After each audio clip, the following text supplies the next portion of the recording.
Cheery games. Hello and welcome back to Iron Dinos. This time we're looking at Little Nightmares, which is another game with gold from January 2021. Jason, I believe you really like the look of this one. I do like the look of it. It is very much my definitely visually style of game. It reminds me, for some reason, of French cartoons or Canadian cartoons, but that's a personal thing that I remember from my childhood.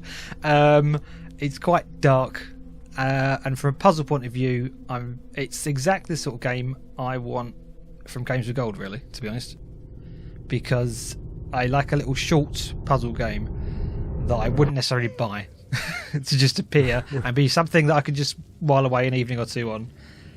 And it's not difficult, but it's it's just a nice thing, and I really like the atmosphere of this entire game.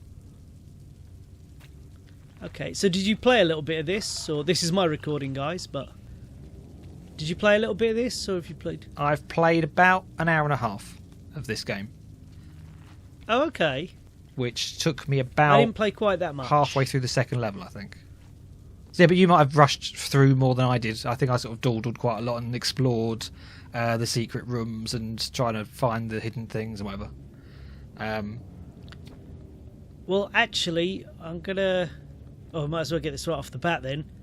I didn't like it as much as I thought I was going to. I'm also on you with you. I do prefer other games of the same thing. There are things about this I don't like, certainly, but I like the look of it and what it... I mean, the look and the sound design is absolutely fantastic. Yeah. I just didn't find it very pleasant to control, and not in a way that it... not in a way that it added to the game, in a way that it detracted from my playing the game. I played other things with very similar controls that do them better. I thought... I'm very much a big fan. Look at that, though. It is gorgeous. It's even a bit like a slightly a claymation, but it's not really. But it gives that feel. I was going to say the same thing. Yeah. I was going to say the same thing. But I like, especially emotion. I'm a big fan of things like Limbo and Inside, which I think both were given away on Games with Gold before, or maybe they were just on sale at some point and I thought, good, and I'll get them. They're very much my style of games. This is a lot like them visually and how it looks like it plays, but I find those slightly better for what I like because they're more challenging, I think. There was nothing... I enjoyed playing this last night, and I got through and it seemed to go fine. There's a couple little bits I got a tiny bit stuck on, but not really. But then thinking about it again today, I thought there was nothing really that... There was no moment where I thought, that's how you do it. It was all pretty much obvious how you do it as you get to each bit. I thought, I'm at this bit now, I've got to walk along that bit. I've got to avoid that thing. I've got to run fast here. It seemed quite obvious what I was supposed to do in almost every scene I was in.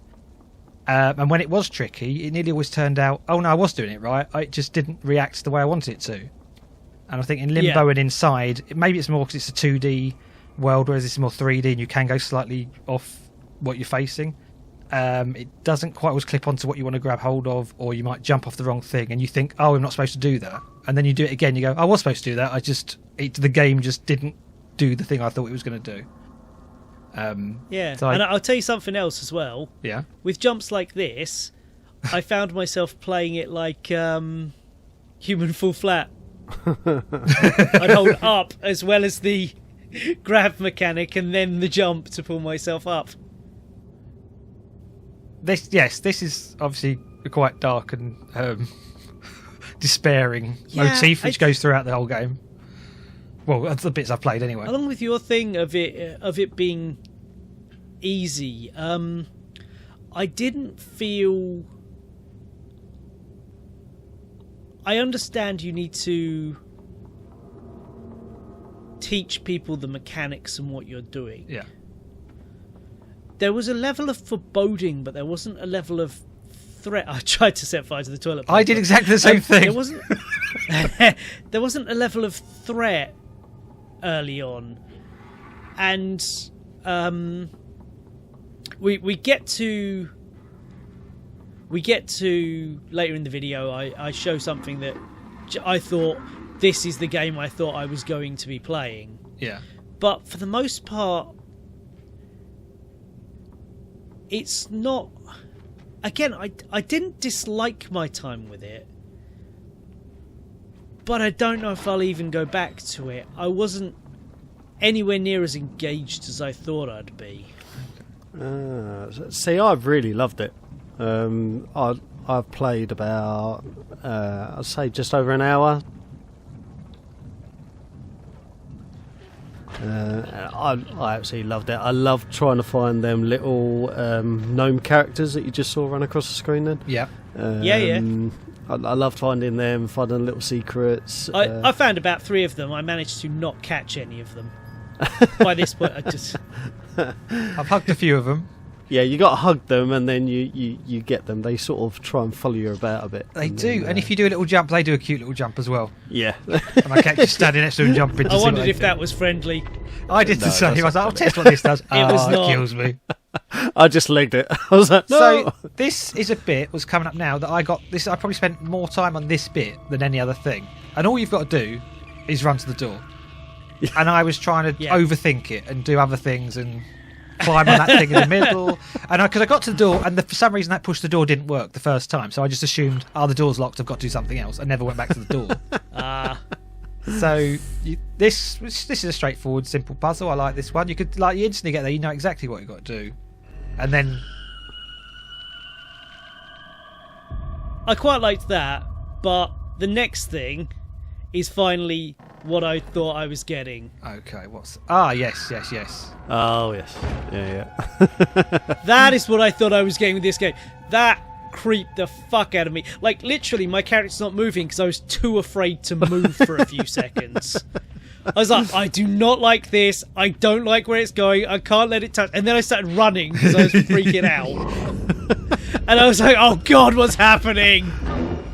He's a freakishly foreboding, awful, ghastly character. Yeah, I thought the game was going to be a lot more of that. I'll definitely finish the game. And I don't know if the story ramps. Like I mentioned, Limbo and Inside, they have an atmosphere and a sort of world, and you imagine what the story is, but it never really tells you what the story is. You have to kind of make up your own. Whereas this, I feel that I might be making this up, but I feel like it maybe does have more of a story, and it will be more revealed. But I have no idea if that's true. But I feel like there's more planning as to where it goes in this game. I don't know. Okay, I just assumed that was her dad hanged himself at the beginning, and this is the game of her coping with that. Don't spoiler it if it is that. I don't know if it is that, but don't spoiler it. I don't know if that is that. No, I know, but now it's in my mind, and I won't be able to play it without thinking it's her dad the whole time. And the weird woman at the beginning was her mum, clearly going insane from the suicidal dad, and she left, and it's all gone to pot.